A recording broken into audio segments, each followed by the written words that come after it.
Okay, it looks like I am live, and I hope somebody shows up to my chat, to my Paris chat. All right, I am putting the link to join the Hangout on the chat box. And so if anybody wants to join me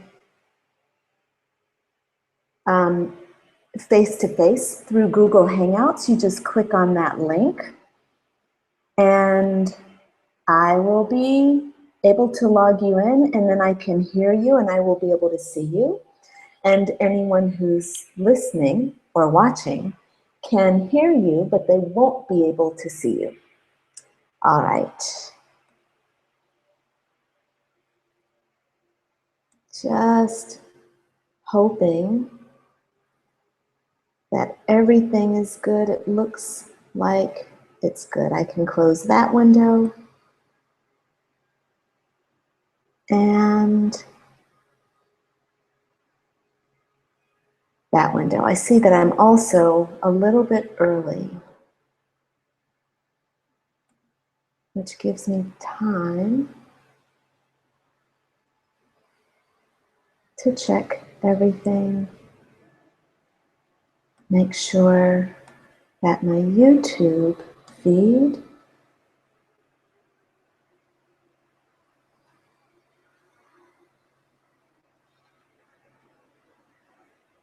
let's see, upcoming live streams, live now there, that is on. It says one watching, but I think that one might be me.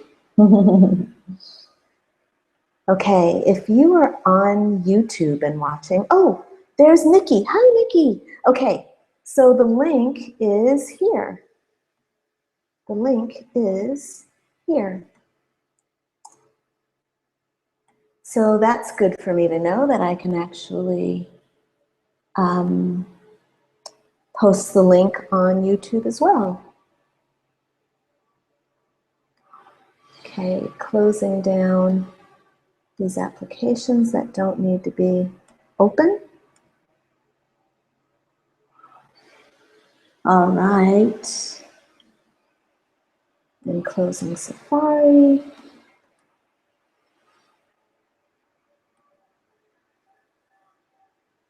Okay, now just to find my Hangouts page, here it is. Oops. Okay, Nikki, it says I have one viewer. Is that you? If it's you, I'd love for you to hop on with me.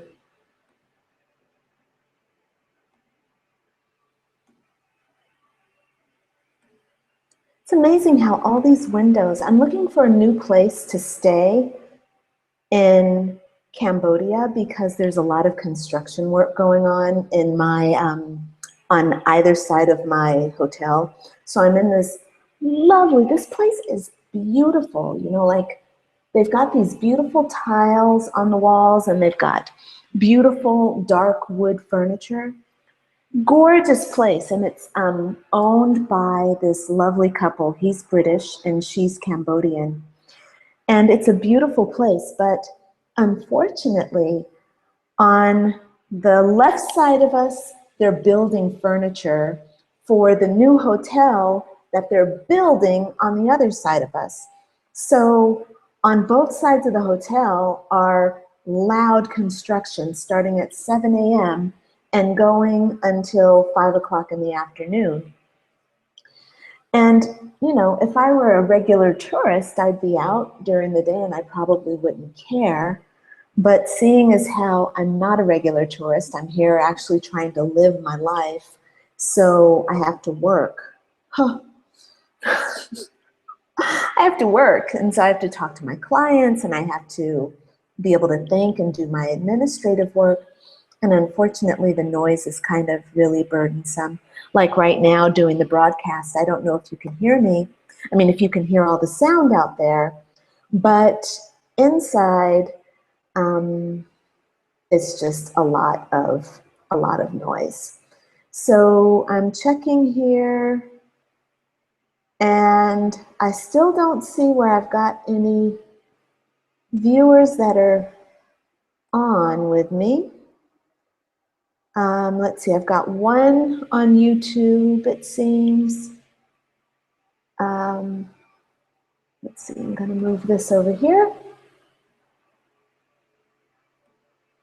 But anyway, while I'm looking, for new places to stay, I'm checking out TripAdvisor and trying to get hotel reviews. It's really not an easy decision trying to decide like where to stay, So I have a lot of research to do, and it turns out to be a little bit, I think this is one of the hardest parts of traveling like this, is trying to figure out where to stay and how to make it, how to have a good, a really good positive experience. We all have such different standards of what cleanliness is and of what constitutes a nice place. And you can read reviews and, you go and you stay in a place and you want to give it 5 stars because, you love the owners or you love the staff, or there was one particular thing that you liked about the place. But, it's challenging. So it's something that I'm working on myself. I was in this last apartment that I was in Paris was a lovely place, like lovely in that it was an apartment in Paris that was in a great neighborhood, but actually the apartment was quite dirty when I went into it. And none of the reviewers wrote about, the hair on the floor and the mold growing up the bathroom walls and growing in the bedroom. Nobody wrote anything about that, And I understand why people don't want to write something that's negative. I don't like writing negative reviews. As a matter of fact, I detest it, But I think it's also important that a person know that they're going into a place that has mold on the walls and in the shower, And I really feel like mold is something that you have a little bit of control over, especially visible mold. You can get some bleach. You can get in there with some of that mildew remover. In the shower, you can do that kind of thing. It's Paris. It's a damp city. I totally get it. But still, I kind of feel like there should be some kind of a warning when this type of thing happens. So I am checking in, and we're now officially over start time by 4 minutes. And I don't have any, I've got one viewer on, but Nikki, is that you? Because I thought you maybe would join me, but I'm not seeing your post anywhere. I just see your name showed up and you asked for the link. I hope so, but I'm on YouTube. I'm watching on YouTube. Okay, I'm gonna just put here's the link to the YouTube channel. And then, not the YouTube channel, to the Hangout. Paste. There we go.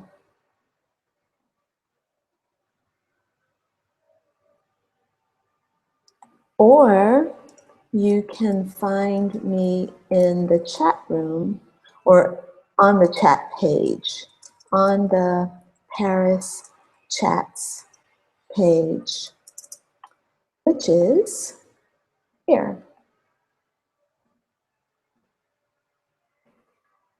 Boom. All right, hopefully Nikki will be able to join me because I would love to talk to her.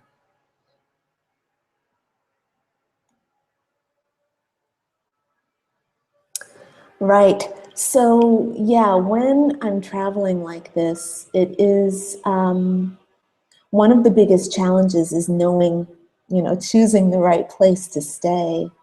And when I was in Montreal a couple of years ago, this was right after my mom had died and I had gotten turned away at the UK border. I found myself in New York City, um, waiting for my cat. And when Bastet finally arrived from the UK, I rented a car and drove us to Montreal. And I found a beautiful apartment on Airbnb. But honestly, it was a beautiful apartment, which I overpaid for, When I got there, it was, I learned a lot about housing in Montreal. But of course, you're doing a rental, a holiday rental. You're not going to get the great prices of people that live there. But regardless, it was a beautiful apartment with a giant, the bathroom, the bathtub on this place, one of those whirlpool bathtubs, was like the size of this whole floor. It was ginormous with great jets, but it was dirty. I had to go clean it out. I think my standards of cleanliness are really, really high. Um, but interestingly, this is inspiring me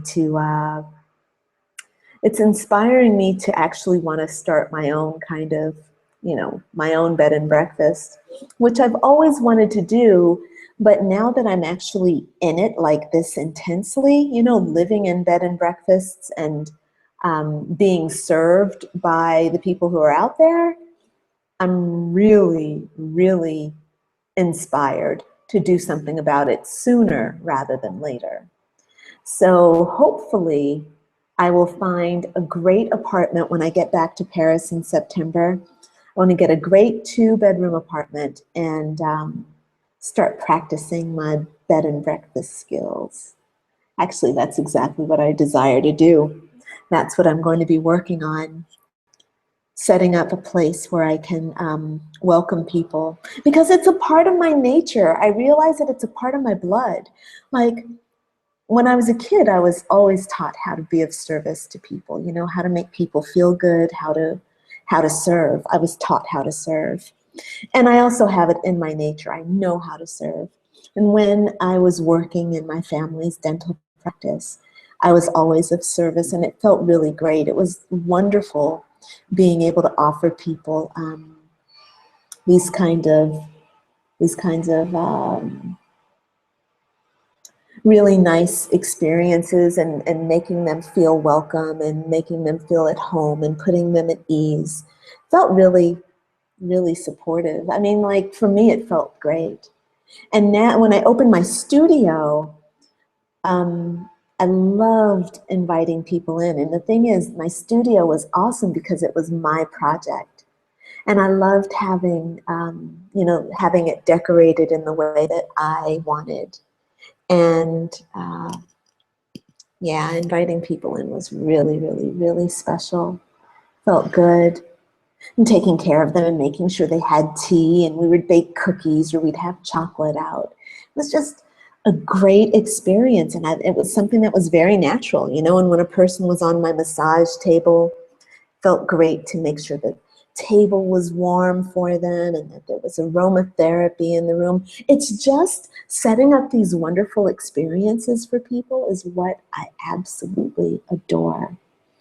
So yeah, I'm looking forward to being able to offer this in some kind of a form as, a bed and breakfast host, even when, even if it's in an apartment in Paris, or whether it's in a farmhouse in Tuscany. I'll take that. All right, I'm going to check and see if anybody else has joined me, but it doesn't look like anybody's on. I had 8 people RSVP and say they were joining, but maybe they're not going to be able to join me tonight, or today. So I am going to hang on here for just another few minutes. Let's see. It looks like I might have lost. Oh, the app is downloading now very slowly. Oh, you're sweet, Nikki. Thank you for staying. You would stay in my my B&B. That would be really nice. Actually, well, you and I are going to have an opportunity to explore Paris together, obviously, through the Bonjour Paris retreat. And I want to talk to you about that. So hopefully the sooner you get on, the better. Hopefully you can find a way to get that app to download faster, faster, faster, open, open, open. I'm kidding. I'm going to wait for you, Nikki. If it's just the two of us, I'm just going to wait for you and enjoy the process. Oh, actually, you know what I didn't do this time? Shame on me. I did not confirm the Facebook attendees with a follow-up email. My bad. I got it. There's so many steps to doing this stuff. I really have to get a better system. But I am in the learning process, so I've got to be patient while I'm learning. And it is so hot here right now, like unbelievably hot. So Cambodia is really a cool place. It's a phenomenal place. It's different than the other Asian, or I should say Southeast Asian countries that I've been to. I haven't been to a lot of places. I haven't. But the few places that I have been, this one feels a little bit different. Cambodia has, like more so than Bali, has a more recent history of a tyrannical regime and severe oppression and severe poverty. The tourist business is not as strong here as it is in Bali, very different in Bali. So Cambodia is still, Cambodia feels more third world. I'm just going to say it. It feels more third world. The poverty level is enormous, and or people living below the poverty level is enormous. There's starvation here. It's a real thing. And that's very challenging. It's very challenging. And at the same time, people are very, very, very friendly and so warm, so very, very warm and compassionate and curious and sweet and smiley, you know, and curious and just outreaching. And I say curious because it's really important when you travel. Well, it's important for the world, I think, for world peace, that we all cultivate curiosity within ourselves. Like when you go to a place and you look different and the people reach out to you with curiosity, it feels really good. Like they want to learn about you. They want to know who you are. They're not reaching out with judgment. Like sometimes you go to a place, you know, in your own town and you're greeted not with curiosity, but with a judgment. Like, who are you? What do you want? You don't look like me. There can be this kind of negative feeling. I haven't gotten that anywhere. Well, I haven't gotten that anywhere in my travels, you know, in the East. Not in Nepal, not in India, not in Indonesia, not here in Cambodia. Every time I travel to these places, I'm greeted with warmth and a lot of humor. You know, it's very natural for people when you're traveling to giggle. In these Asian countries, especially the children and the women giggle a lot. And if you're not confident, like if you've not done this before, you might be put off a little bit by the giggling because everyone kind of like just laughs, basically, and they're laughing, and it feels like they're laughing at you, but they're not necessarily laughing at you. They're just laughing because that's the emotion that comes up when they see a stranger.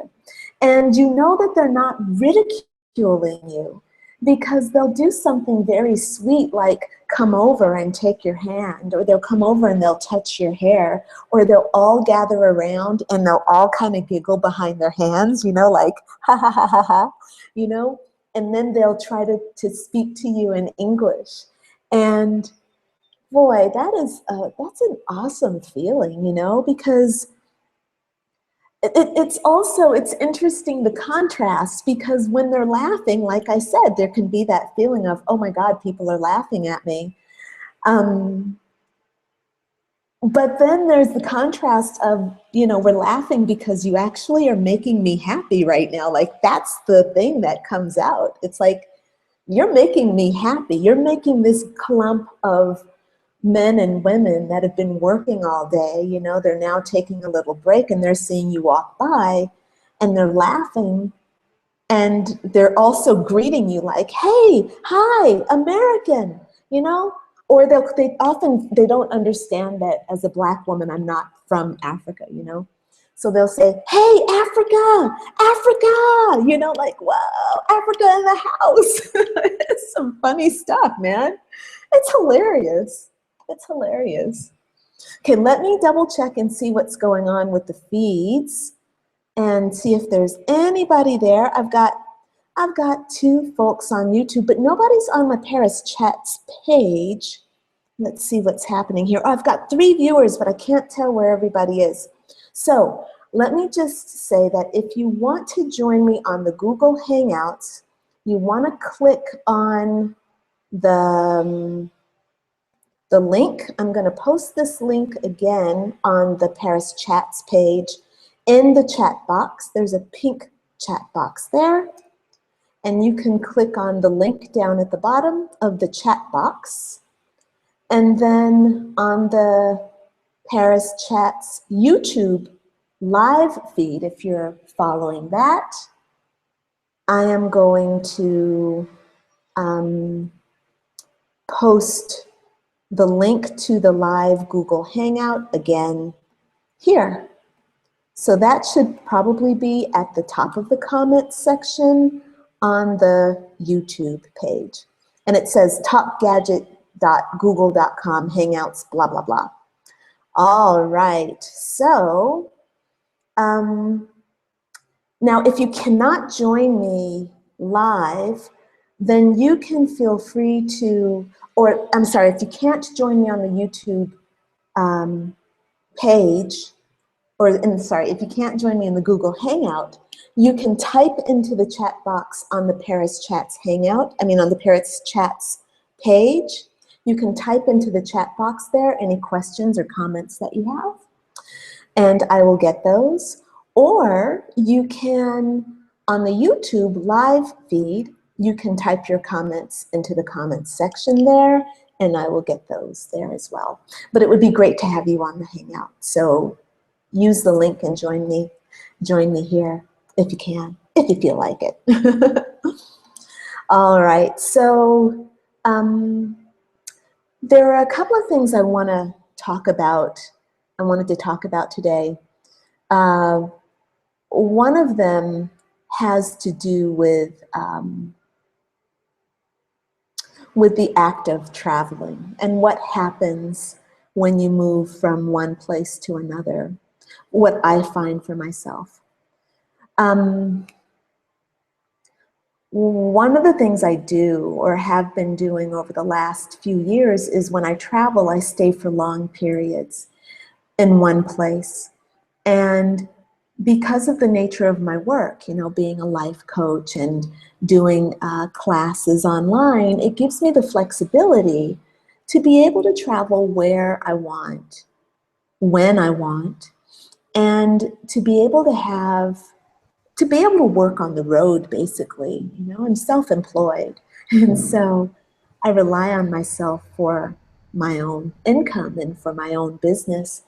So I have to be constantly Oh, somebody's on the YouTube channel. I hear you. I hear you. Who's on YouTube? Who's on the Google Hangouts with me?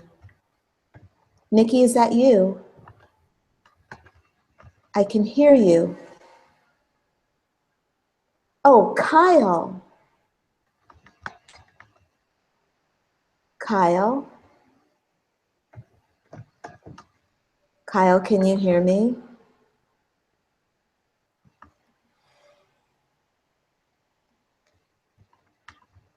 Okay, I'm not seeing you, but I'm hearing you.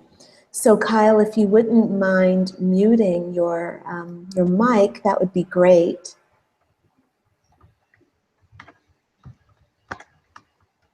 Okay, still hearing you, so I'm going to mute you. If you want my attention, if you would just go on to YouTube and type, then I'll know to pick you back up. Okay? So what was I talking about? I lost track of myself there. And I guess I'll take this as an opportunity to check in on the feeds.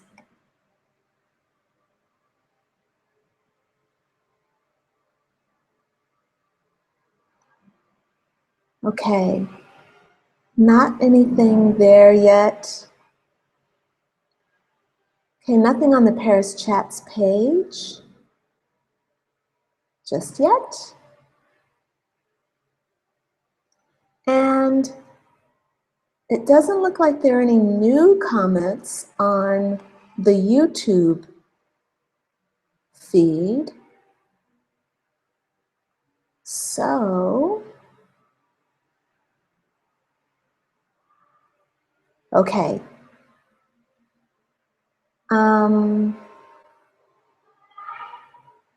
Okay, so I'm going to just finish talking about what I was talking about, if I can remember what it was I was talking about. Right, so I was talking about working on my own and how I'm traveling. So because when I go to a place, I'm working like I normally would work as if I were at home in Los Angeles. I tend to spend more time working than I am out exploring. And this has its pros and cons, but I kind of really only see the pros. Like, okay, so I met this lovely couple, really a cool couple. They're from San Francisco, and we hung out for a day together, and then we had a few meals together. Really a cool couple, but they were doing all sorts of fun things, and I wanted to do these fun things along with them. But I couldn't because I had to work. So it's kind of really funny. It's just like it is when I'm in LA. It's like, oh no, I can't go do that with you right now because I have to go work. It's frustrating. But the thing is, one reason why I'm staying in Cambodia for 6 weeks is because I know that I'm going to be working. So I'm trying to make it a point to every day, well, to alternate between days. I take a full work day, and a full work day for me is like 14 hours. So I take a full work day, and then I'll go out and explore the next day for at least half the day, so like 5 or 6 hours out walking or, sightseeing or something like that. For me, it's really a relaxing way to proceed. Then I'll go back the next day and I'll do more work, and I'll spend that whole day working, and then I'll take the day after that and go out and see some more sights. So for me, that is kind of a really good rhythm. It means that I see a lot less stuff, over the course of a week, but I feel like that's okay for me, like I love exploring the world, but I like exploring the world at my own pace and not having to rush through like a tourist, like I have to get this done, I have to get that done. Like I got a 7-day pass to the temples here in Siam Reap, and I get to use those 7 days over a 30-day period, and that feels actually really awesome, because a lot of the temples are, a lot of the temples are actually really, really, really large. And it's like 90 degrees here. Actually, it's probably not 90 degrees. It probably just feels like it's 90 degrees because it's so humid. But even right now, I'm just sitting here and I'm literally drenched with sweat. Hopefully you aren't having to witness that. But it's really, really hot in here, you know? So I feel like I'm so drenched in sweat that my earphones won't even stay in my ears. So actually I'm gonna take these out. I'm gonna take these out because they're not really doing me much good, but hopefully you'll still be able to hear me through this mic. But yeah, the heat here makes it a challenge to be able to comfortably be out sightseeing all day. You know, like you gotta watch out for dehydration. It's like carrying bottles and bottles of water. And I hope you can hear me. If you're not able to hear me, will somebody just say something just in case? Just give me a little note on one of the feeds. But yeah, making sure that you stay hydrated and making sure that there's plenty of, you know, that you have your nutrition with you. Also, one of the issues when you're traveling like this, you know, you have to watch the food that you eat and how it's handled. And so snacks, you can't just get your snacks from anywhere, man.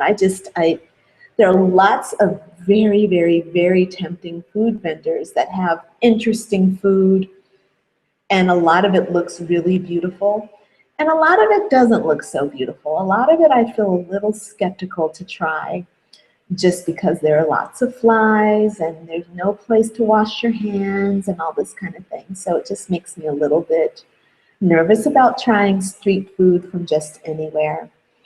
So this is a challenge, you know, because you want to really be able to get into the culture, and culture is based on food. I'm sorry, I'm just going to say it. You got to be able to like travel and eat, but you have to be really, really discerning when you're choosing your spots.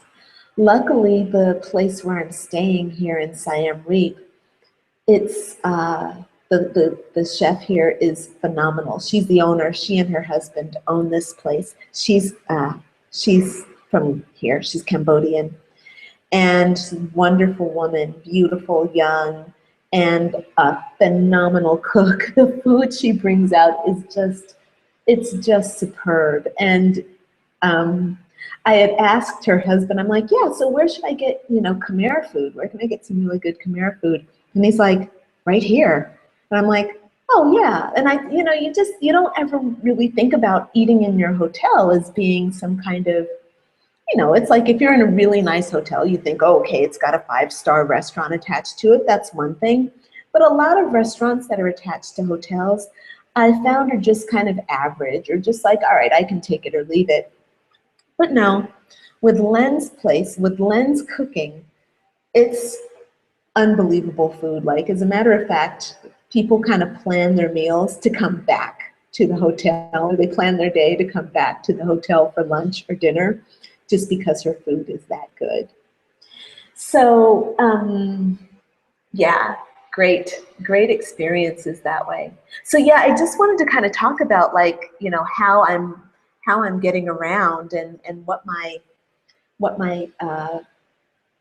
how I'm moving from continent to continent, you know, what it feels like. When I left Spain, and that's the other thing I wanted to talk about. When I left Spain, it was very, very difficult because I had such a great time in Ferrera. Ferrera was the place where I had my artist's residency, and I was there for 6 weeks. And the location was just beautiful. I mean, green trees, clean rivers and springs, you know, you can drink water right from the mountain. Beautiful animals, deer, birds, butterflies, wildflowers, you know, just gorgeous. And leaving that to go to Paris was a little bit of a challenge, you know. Going to Paris was a challenge because Paris was going to be a congested city during the summer. And I love Paris so much, but I mean, obviously I love it. That's why I'm going back in September to, you know, to have an extended stay there of 9 months. But honestly, it was a little nerve-wracking going back. The culture shock was going to be, I thought, too much. I was afraid that Paris was going to be oppressively hot. I was afraid that it was going to be extremely busy. And I was afraid of the concrete jungle, you know? But when I got there, I was pleasantly surprised. Number one, the temperature in Paris was so cool. Like, it was no more than 70 degrees, and at night it cooled off to the point where it's like, okay, I think I need a blanket, you know, I need to close the windows. And that felt great, and there was rain. So that was relieving for me because I just wasn't wanting to experience this oppressive heat in, you know, in the middle of the city. And then Paris, I forgot that Parisians leave Paris in August because it's, you know, it's vacation time. So the city had actually a relatively calm feeling. It just wasn't, it wasn't bustling. It was mellow. And I had stayed in a part of town. I like to stay in the 7th near the Eiffel Tower. Right? Isn't that the 7th? Yeah, it is the 7th near the Eiffel Tower. And so it was a beautiful, or is that the 8th? Sorry. No. This is 7th. Sorry. So, or is it the 8th? No, it's the 7th. Oh God, I'm having a brain fart. Okay. Anyway, I like to stay near the Eiffel Tower. And that's where that apartment was. That was dirty. Thumbs down on that apartment, and it's dirt. That chick's hair all over the place. Not good. But it was quiet over there, you know. Not a lot of traffic, not a lot of stuff going on. Just felt really good. But the next transition, coming from Paris, where I was feeling at home, to Siem Reap, was a little bit more challenging, you know. It's been challenging settling into Siem Reap, I got to be honest with you. And it's not, I think partially, okay, so spiritually, the reason why I'm in Siem Reap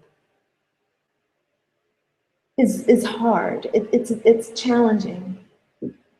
How do I put this? Because I'm trying to explain something that's extremely esoteric and extremely personal in terms where it makes sense, and I don't want to have to try to give you so much backstory that it becomes just a bore. But suffice it to say that I came here to find my actual power. Like, this is the time to either shit or get off the pot for me energetically. And I'm supposed to find that here. This is kind of like this is the end of a chapter while I'm here in Siem Reap. And I'm gonna go forward into the next chapter, and I can go forward with the same baggage and the same bullshit that I have been talking for all these last years, or I can go with this thing that I've been pushing into, this new kind of trust, openness, creativity. Again, this idea of power where I'm actually trusting myself and feeling like I have worth and feeling like what I'm offering has worth, and nurturing the skills that I have, you know, getting more education, getting whatever it is I need in order to make myself powerful. So that's where I'm being pulled. That's where my heart is actually leading me. But what I'm finding is that my brain, has a lot of resistance to just allowing myself to move into that.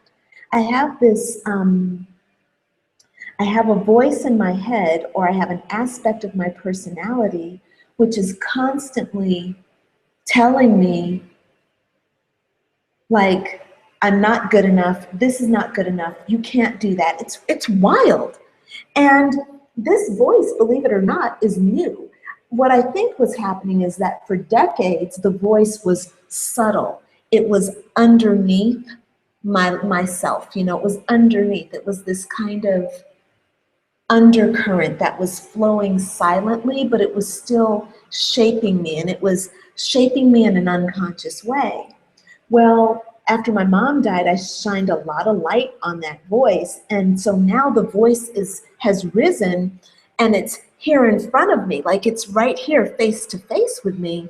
I'm face to face with that negative, dominant persona that was once silent. And my response at first to that persona was to cower. You know, I kind of like collapsed under it. But then I started taking my life back, you know, like fuck that. I don't want it anymore, you know? So now the voice and I are always in a dialogue.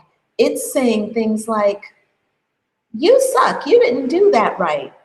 And my higher self, the self that I identify with, my truth, is saying, I'm divine, I'm unlimited, you know?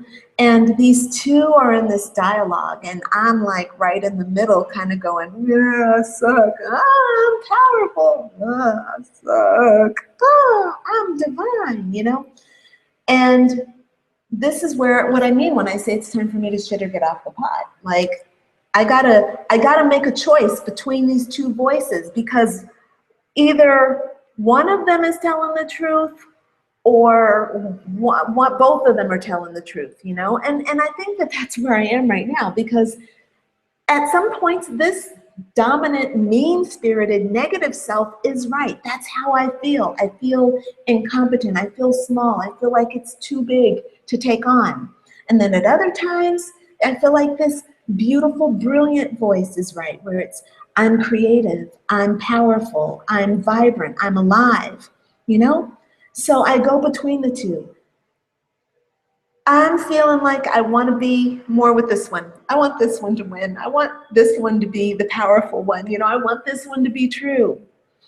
And that's where I am. I'm going to have to. And the thing that I've learned over the last several months is that this voice, the dominant, mean, negative voice, the one that sees me as very small and powerless, this one is the one that has to die. And I say that death not like it has to be killed, but it's literally those old ways of thinking have to die. I have to let them die.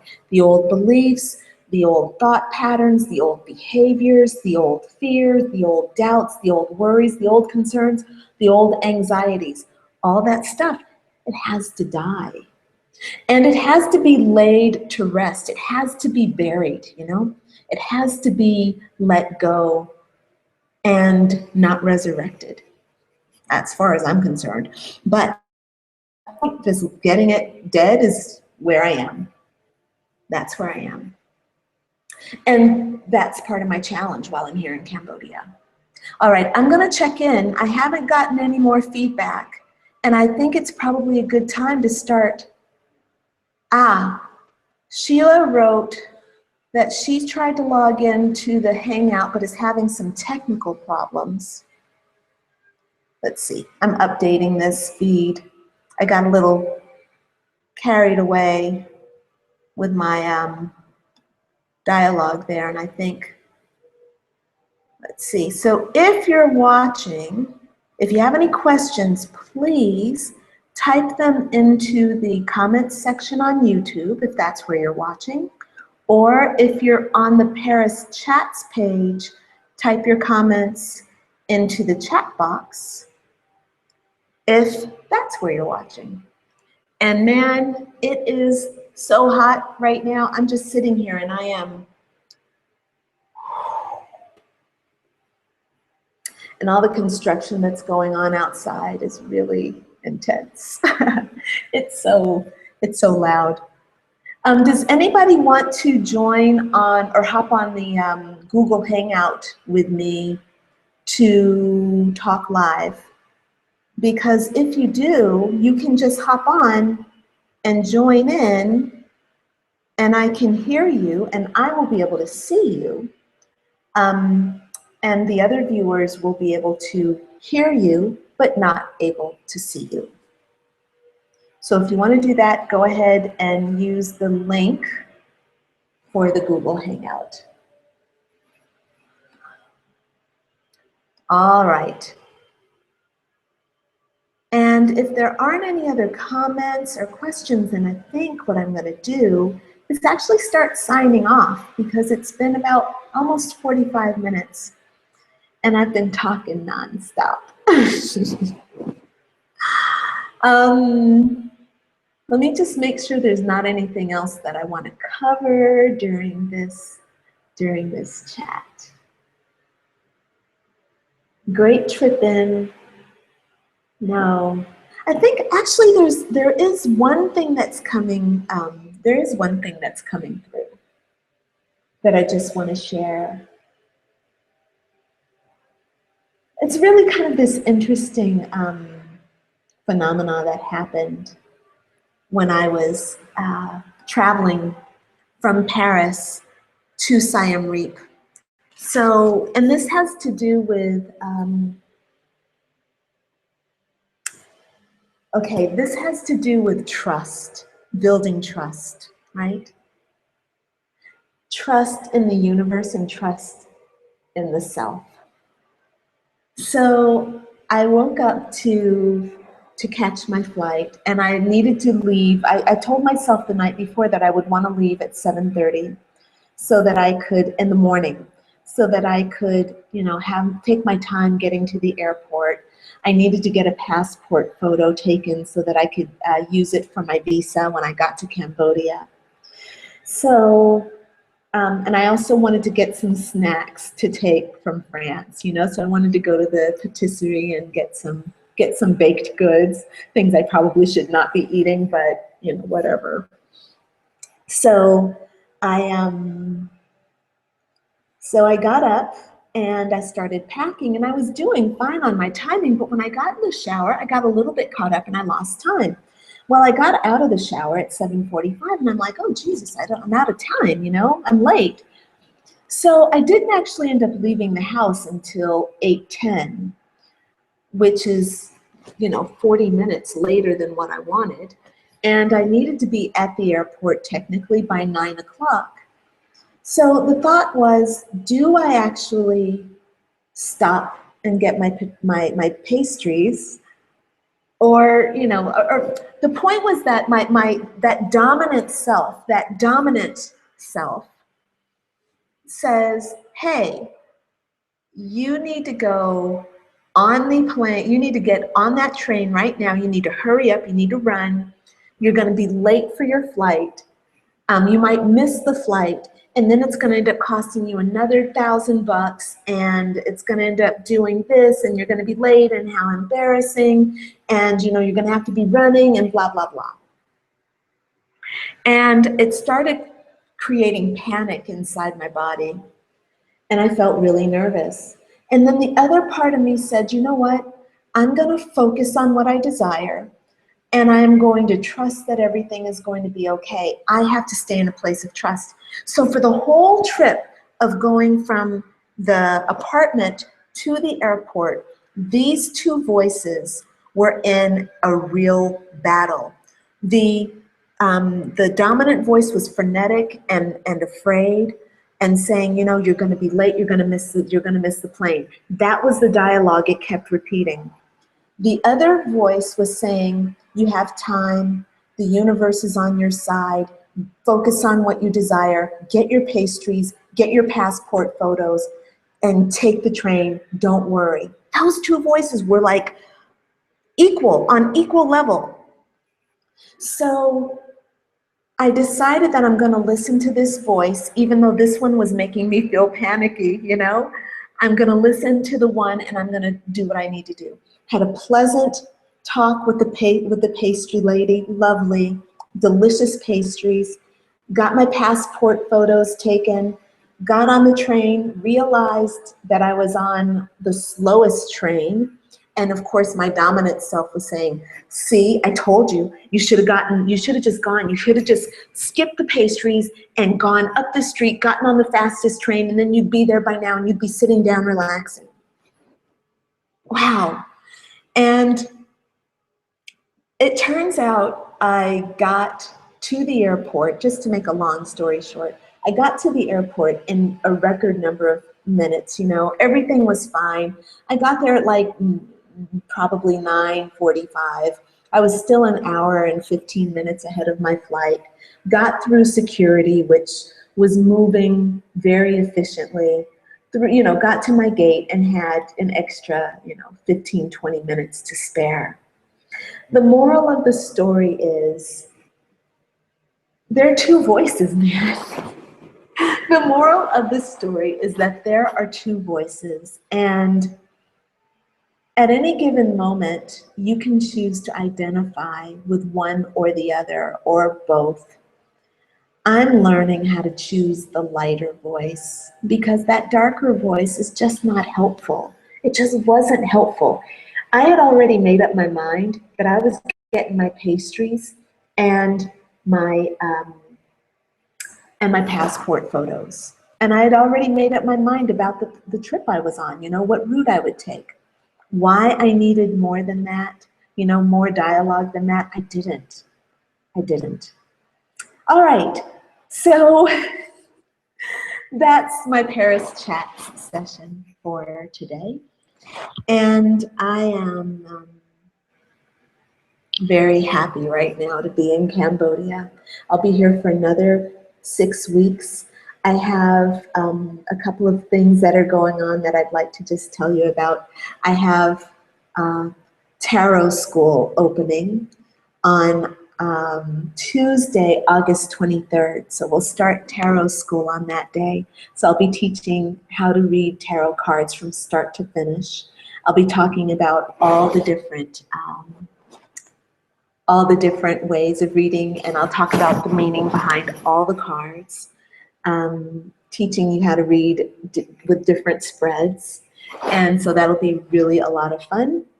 And then of course there's my Bonjour Paris trip, which is coming up in December. So keep your eyes open for an orientation for that, because I'm going to do like a little guest visit. So if you're interested in that, you can join me, and we'll talk about that trip. I'll give you all the details. All right, my friends, signing off. Thanks for joining me for Paris Chats. Bye for now.